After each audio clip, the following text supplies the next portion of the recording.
I'm ready. Yes. Are you really ready? Ready. Yes. Okay, ready. Hi, I'm back. Okay, so I just have to make a comment that my videographer is very concerned that I'm wearing the same outfit today. This is the meat. This is the model. This is what you've been waiting for, the build-up, okay? I call it the 7 Steps Beyond Self-Awareness. Let me explain that title first. So I'm going to have a book coming out later this year that basically sums up the model and case studies and my own personal story. And the book is called The 7 Gates, 7 Steps Beyond Self-Awareness.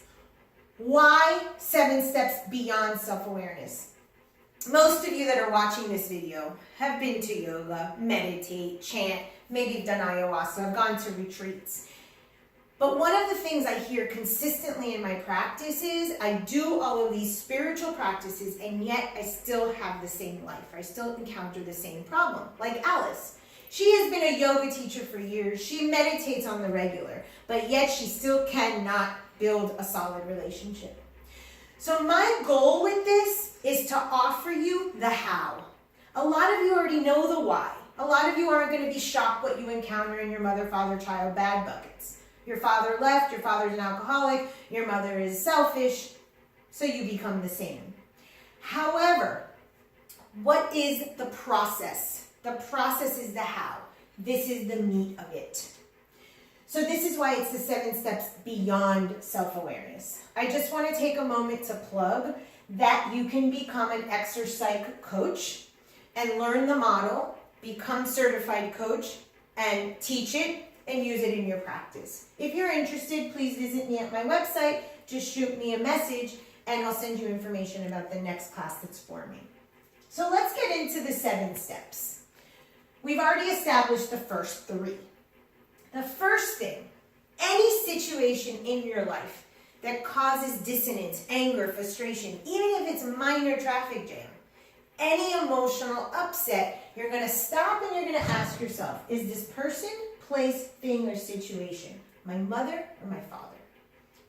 Some you're going to know off the bat. If you don't, you're going to do question number 2 anyway, so if you do them in the opposite order, no biggie. What don't you like about said person, place, thing, or situation? This is crucial because this is going to create a judgment. What I want you to do with that judgment is I want you to take out your bad bucket and I want you to add it in your bad bucket. The first time you do your triad, you may or may not capture every single thing about your childhood, about your parents. The judgments are continuously going to add. Boom, boom, boom. In future videos, I'm going to use myth and symbol to explain the masks that we wear. And you're going to see how most of us have the same stuff in our bad bucket, kind of like we all have eyes and ears, but yours will show up in a specific way. So basically, when you say, I don't like something about person, place, thing, or situation, there's a judgment. You're going to put it in your bad bucket or go and find it in your bad bucket. You're going to know if it's your mother or your father. That's how you're going to tackle the first 2. Then you're going to ask what need is, in Alice's case, being single, having the guy leave, not having a concrete relationship, fulfilling in you. There is always a need that is being fulfilled. Just a hint, and I mentioned this before. When you were conceived, your parents had needs that were not met. You were born to fulfill that need. That is your child role. The adult fulfills their own needs. All of us will want to prove our parents right. That we're stupid, that we're a whore, that we're not worthy.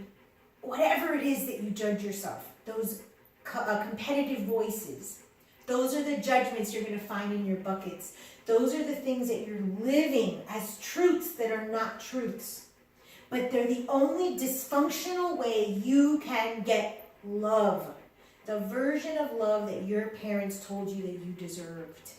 That's why you keep hitting that brick wall. That's why you keep creating the situation. Because if you prove mom and dad correctly, guess what? You'll get love. Dysfunctional, screwed up. But you'll get some crappy version of it. And what's in your psyche is, I don't deserve unconditional love. If not, my parents would have given it to me. That's why it's one of the basic tenets of the model. It doesn't really exist. You or your creator give that to you. This is where we start the adult. Remember I mentioned that these are child. Then here we sort of have the teen by just answering this question. And now we're entering into the adult. I recommend that you get a notebook or a journal or something where you can sort of write things in because we're going to need it for your rule book. Step number 4 is super important. You have already identified that you have a need. Now you need to define the need. I find that my clients have a lot of trouble with this because the way that the child is different from the adult, I mentioned this before, is that they hold themselves accountable. So what does the need have to be? The need has to be measurable. So I had a client, and he's a workaholic. So when we get to the need, he's like working. Working sort of gives him, credibility, if you will. It gives him validation, and his dad's bad bucket was a workaholic. When we start defining the need, he's like, I'm not going to work one day a week. He couldn't define what taking off the day was. I'm only going to work in case I have an emergency. And I pegged him and pegged him and pegged him until he finally decided the definition of an emergency. You can't get yourself off the hook. Define the need in measurable terms. Measurable is simple. What can you do to make sure it happened? I lost 5 pounds. I can see from 125 to 120. Measurable. I want to be rich. $1 million means being rich. Do I have $1 million in my bank statement? Then I'm rich. That's what I mean by measurable. This is how the adult shows up on the scene. Okay? So if you really want to fully do the process, this is a tricky step because a lot of people have difficulty. Why do we have difficulty?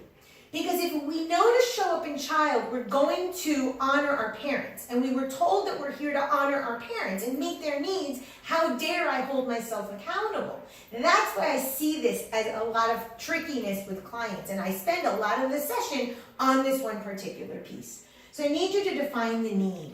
The moment that Alice defines the need as proving, that she deserves to be alone, I ask her, what do you define as being alone? And she says, not having close relationships with friends and family.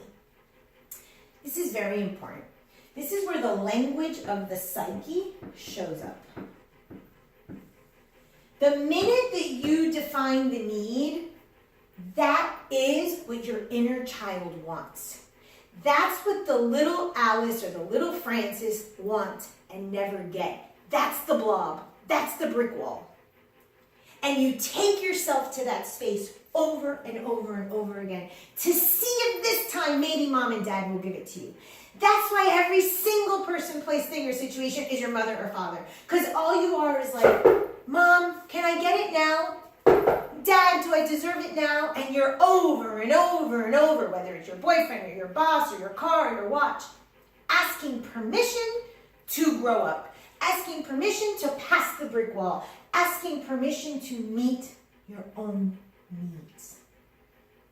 This is very important language.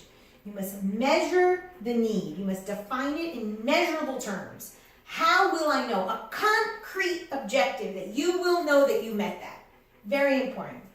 Next, no matter what your definition, you have to identify how you can meet this need for yourself. There are 2 conditions to meet this step. It must be internal. You have to do it for yourself, and it can only involve you. A biggie I get. Mothers love their children. They love to take care of their children. They love to live for their children. They love to cook for their children. So if someone is going to define the need, feeling validated or feeling important, and they choose to do a behavior that is to cook for their family, they violated the whole rule. It must be for you, and it must be internal. You're sick, you take care of yourself. You're tired, you take a nap. You need alone time, you take a bubble bath. It has to be for you in function of you. If it involves something external, or if it involves another person, you are back in child. And just start at the beginning That thing is a person, place, thing, or situation is your mother or father. And you can be like this all day, every day. Trust me, I'm like this all the time. Okay? Next, once you've identified what you can do for yourself, you're going to take out your journal. Why do we have a rule book? A rule book is safety. A rule book is protection. A rule book is boundaries. We weren't given these basic needs as a child. Your parents could have given you all the money in the world, but maybe your home wasn't safe if there was violence. Your parents could have given you all the safety and love in the world, but maybe they never validated you when you got good grades. There are 4 basic needs that we're really always trying to meet. Safety, protection, validation, and love. You and I, all of us, have been lacking in one or all of these areas. That is why we're continuously showing up as the child, because we're trying to have these needs met. If we meet them for ourselves, we will not show up as the child anymore. So the rule book, you get a little notebook and you write the rules. I have my rule book set up in sections. My finances, my sex life, my health, my money, my personality, my children. I have sections for rules that I'm working on. So this past week I've been working on greed, I've been working on health issues, I've been working on certain things with addictions, and that's the categories that I use. But you can break it up into anywhere, you can just have it free flowing, that's up to you. I think it helps to organize. What is a rule? There are no rules for the rule. The only thing that the rule must be is something that you can realistically do. Remember, we're not going into always or never. We're not judging what we're doing. We're simply giving parameters to what we're giving ourselves permission to do. So one of the things that we talked about with Alice was that she was going to spend more quality time with herself, because if she felt alone and she wanted close relationships with friends and family, what her inner child was asking was that she spend more time with herself and she get closer to herself. So we've identified the need and we've identified what she was going to do. How do you write a rule book? You basically just say what you're going to do in measurable and realistic terms. I really disagree or dissuade you from saying, I will meditate every day. I will work out all the time. Those are sort of setups for failure, and that 0 to 100 language is very child. If you choose to do more, great. But in your rule book, set it up as boundaries, safety, and then you commit to it and you do it. Why is the rule book important? I have a friend who's a therapist who treats people with PTSD and schizophrenia, and she taught me something that I thought was fascinating. She says that they give people with schizophrenia and PTSD victims sort of objects that they can sleep with, especially because they tend to have nightmares, that they can sleep with that has like a prickly or a rough aspect. So let's say like a rough rock. So when they wake up from a nightmare, they're having an effect of their memories, they can actually touch it and realize that they're in reality. That's what the rule book is. It's sort of as your tendency to go 0 to 100, it's going to bring you back to reality. It's going to bring you back to the 48 to 52. It's going to bring you back to the adult. That's the whole purpose of it. It's going to set boundaries. Rules can be rewritten.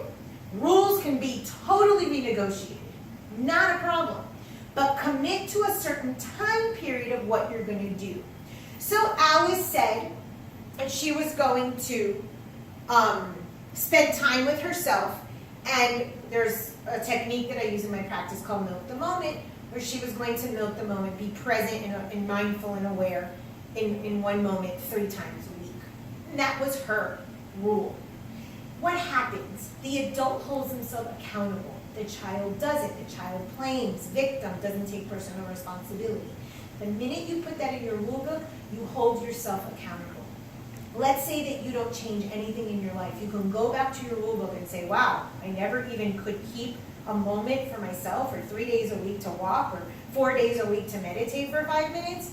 Of course nothing in my life is going to change. I mentioned earlier that just by doing this, things will already start to change. But when we're asking for more dramatic, life sort of altering changes, we want to honor the rules. Why a rule book? The rule is simply whatever you want it to be. It allows boundaries. It allows safety. Most of us don't feel safe in this world. most of us don't really have boundaries that we know are safe for us.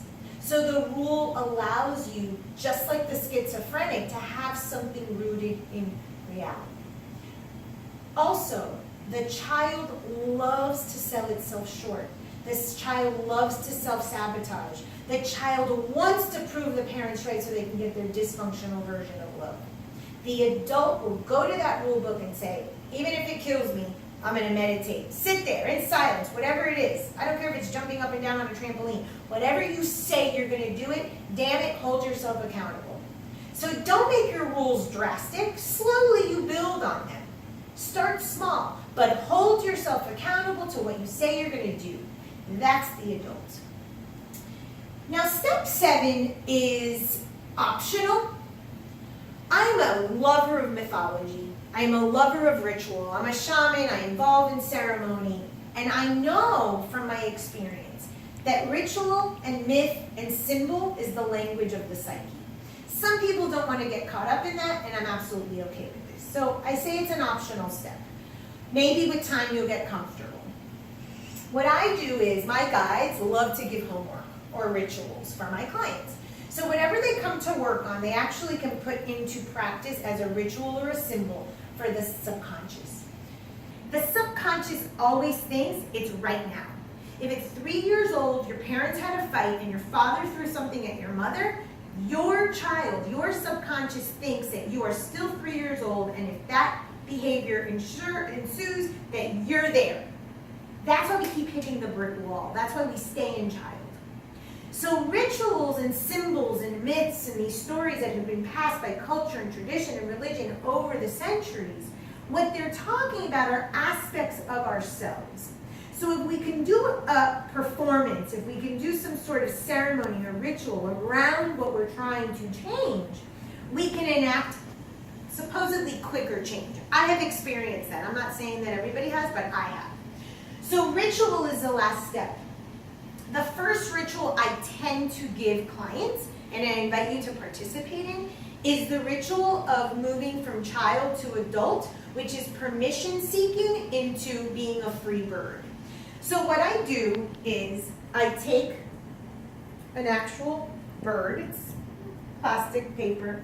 You can print one off the internet, no biggie, whatever you want. It's symbolic. The psyche speaks in symbol. So if you put the bird there, or you take a real bird, it's the same thing to the psyche. So what do? Is you first write a letter, or you write on a piece of paper. I will not ask permission for, or I give myself permission. It's always best to speak in the affirmative for the universe. I give myself permission to grow into an adult. Whatever you're drawn to. I give myself permission to meet my own needs. You burn it. You throw it out, you rip it into pieces, whatever you're drawn to. Each client is different when we talk about it, but you trust your own intuition. And then we go and we pick up our bird. And that bird is, I now give myself permission to be free, to spread my wings, to leave the nest. And so this is one of the common rituals that I engage in with clients in their first session, or versions of. There's different things we do. We can walk labyrinths, we can actually burn papers, we can write letters to our parents. There's a ton of them. In the book, I provide about 28 or 30 examples of rituals, and in videos, we'll share some other examples that come up. And that's the 7th step. If you follow these steps, I can tell you that you will move from child into adult. My guides told me something once, and I liked it. Life is a game. These are the steps to playing this game. These aren't anything new. They have been written in different ways, in different traditions, orally passed down written traditions for many, many years. I've taken them and made them in a way that I understand. So these are the rules to the game of life that I live. The guides explain to me that if out of the 100%, 51% of the time we can show up as adult, we've won the game of the lifetime. Whatever it was that we were supposed to do. This isn't an all or none. You're not off your path. You're not bad or good. You're both. You have a lower nature and a human nature, a material nature and a spiritual nature. You can meet yourself in the middle if you can see that You can go through these steps when you want to and be an adult and show up 50% of the time, 51% of the time in your life as the adult, then you've done good. We have to be a little nicer to ourselves, a little bit more compassionate, because we're very hard on ourselves. Most of us have a lot of dissonance, a lot of comparative voices going on, and that's self-destructive and what leads to illness, both psychological and physical. So these are the steps. If you're interested in learning more, please visit my website, dryahia.com. And if you're interested in the coaching program to learn how to be an exercise coach, use this with yourself and then with clients, please reach out. Thank you very much.